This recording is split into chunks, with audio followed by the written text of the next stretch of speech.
네, 6월 9일 코로나 바이러스 감염증 19 국내 발생 현황을 말씀드리겠습니다. 신규 확진자가 38명 발생해서 총 누적 확진자 수는 11,852명이고 우리나라 국민이 87.1%입니다. 새롭게 격리 해제되신 분이 26명이고 따라서 현재 989명이 격리 중입니다. 사망자는 보도자료에는 1명으로 되어 있는데 이건 0시 기준이고 그 후 2명이 추가로 확인되어서 모두 3명의 사망자가 발생했습니다. 이제까지 총 276명의 사망자가 발생하였습니다. 안타깝게 코로나19로 생명을 잃으신 분들에게 애도의 말씀을 드리고 유가족분들에게 심심한 위로의 말씀을 드립니다. 전체 신규 환자 38건의 발생 중에서 특별히 해외 유입은 3명이고 지역사회 발생이 35명입니다. 해외 유입 국가는 미주가 3명입니다. 국내 주요 발생 현황을 말씀드리겠습니다. 먼저 수도권의 클럽과 관련해서 접촉자로 관리 중이던 3명이 추가로 확진되어서 이제까지 총 누적 환자가 277명입니다. 경기도 부천의 쿠팡 물류센터 집단 발생과 관련해서 격리 중이던 접촉자 1명이 확진됨으로써 총 139명이 발생하였습니다. 수도권의 개척교회 관련해서 어제보다 1명이 추가로 확진되어서 이제까지 총 88명이 확인되었습니다. 서울의 관악구에 소재한 리치웨이를 방문한 구로구 소재 중국 동포교회 쉼터에 거주하신 분이 6월 7일 확진 판정을 받았고 같은 쉼터에 거주한 36명을 대상으로 전수 검사를 실시한 결과 8명이 추가로 양성 판정을 받았습니다. 이로써 리치웨이와 관련된 전체 확진자는 68명입니다.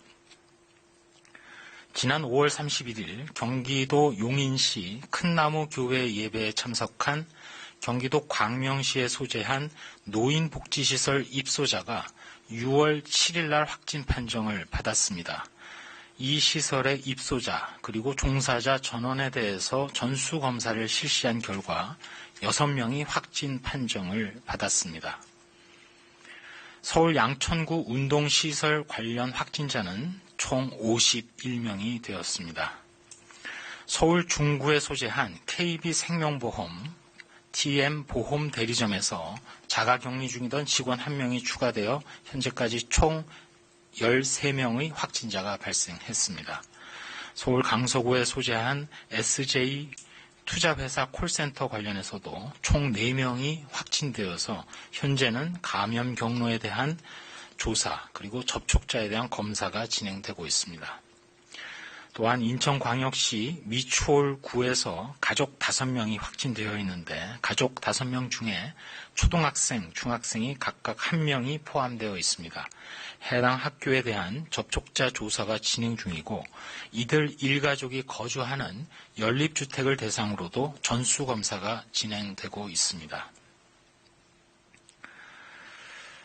저희 중앙방역대책본부에서 인구 밀집도가 높고 또 유동인구가 많은 수도권을 중심으로 해서 현재 다양한 장소, 즉 종교 소모임이라든지 동호회라든지 방문 판매 등 코로나19 감염이 전파되고 있음을 말씀드립니다. 특히 최근에는 맨 처음 감염 경로를 파악하지 못한 상태에서 밀집되고 밀폐된 공간에서 빠른 전파가 이루어지고 있습니다. 매우 우려되는 상황입니다.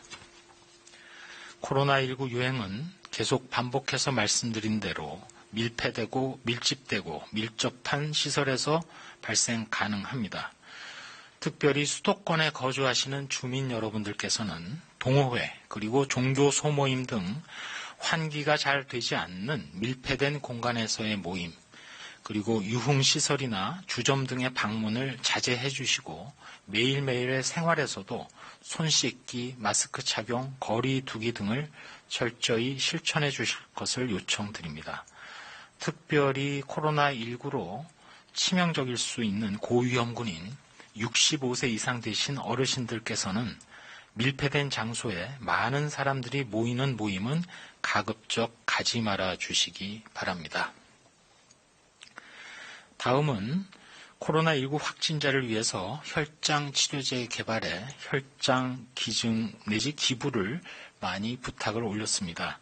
이제까지 총 62명의 완치자께서 참여 의사를 밝혀주신 데 대해서 감사를 드리고 계속해서 확진되신 후 격리 해제되신 분들 중에 많은 분들이 문의를 해오고 있으신 데 대해서도 더욱더 감사를 드립니다.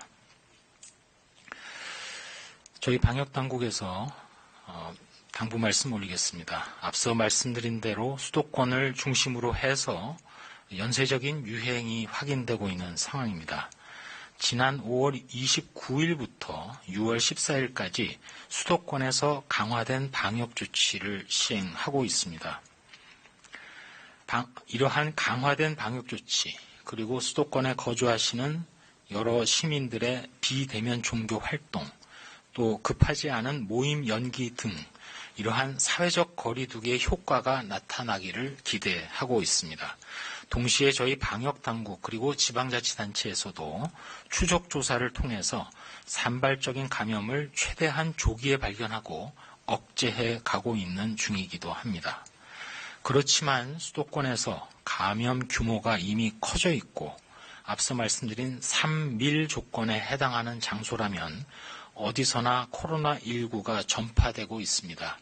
저희 방역당국도 매우 큰 위기감을 가지고 있습니다. 특별히 개학을 한 학교, 그리고 취약계층이 모여있는 의료기관, 요양기관, 그리고 사회복지시설에서 어느 순간 대량의 많은 환자분들이 발생할지 모르는 상황이기 때문에 매 순간이 아슬아슬한 상황입니다. 방문 판매회사 감염이 많은 고령자 감염을 불러왔고 중국 동포 쉼터로까지 이어졌습니다. 또 양천구 탁구장에서 시작된 감염이 용인의 교회로 또 그 교회에서 광명에 소재한 복지관으로 연결되었습니다. 이러한 연결고리를 끊기 위해서는 지금이라도 거리두기 그리고 마스크 착용 등 방역의 기본 원칙이 철저히 지켜져야 하고 지켜지지 않는 곳은 국민 여러분들께서 절대로 방문하지 않아 주셔야 하겠습니다. 시설 관리자 한 분 한 분이 방역 수칙을 철저히 지키면서 운영해 주셔야 합니다. 만약에 감염 확산을 초래할 경우에는 우리 전체 공동체의 안전을 최우선으로 해서 무관용 원칙에 따라 관련된 법령에 따른 조치가 시행된다는 점도 우리 모두 명심해야겠습니다. 조금이라도 의심되는 증상이나 접촉이 있었다면 꺼리지 마시고 바로 진단검사를 받아주시고 아울러서 감염이 확인될 경우 본인으로 인한 2차, 3차 또는 더 이상의 전파를 차단하기 위해서 신속하게 그리고 있는 그대로 정직하게 역학조사에 협조해 주실 것도 당부드립니다. 수도권에서 지속되는 감염 위험도를 낮추고 억제하는 데 어려움이 따릅니다. 그렇지만 더 큰 손실 그리고 더 엄중한 사회 경제적 통제 상황을 피하려면 지금이라도 우리 모두가 철저한 거리두기, 마스크 착용 등 위생을 준수하고 각 시설의 관리자들이 경각심을 더 높여야 될 시기입니다. 이상입니다. 네, 지금